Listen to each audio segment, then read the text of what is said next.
wasn't able to change on the fly. I don't really like these sunglasses, and I'd prefer not to have them, but I guess I'm protecting my eyes from bright light. Even though I'm walking away from the light, it still affects you. See? Look how bright the sun is. Some basic things that people just don't get.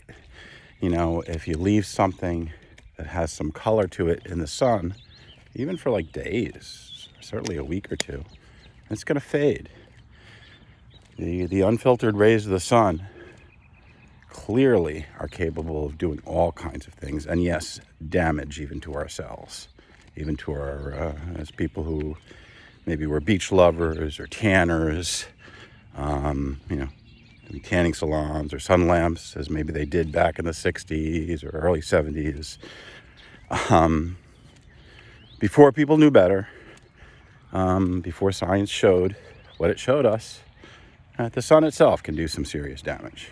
It could also do some serious work too, which we as a population, yes, the human population has clearly not taken as much advantage of this powerful thing we have right, I wouldn't say in our backyard, but it's the closest star to us.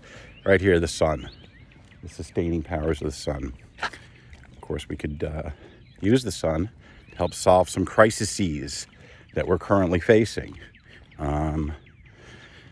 I saw a couple newscasts today talking about how global warming was a factor, or is a factor, or certainly could be a factor in this current pandemic that the whole world is buzzing about. And they're buzzing about it for a very important reason, and that is this virus that we're looking at is capable to taking out a significant chunk of the world population, and that's no joke, right?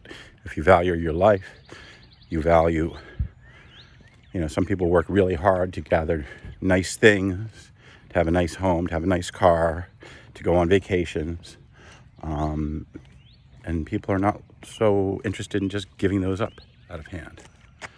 Just to show you some scenery here. I guess I went wide angle automatically.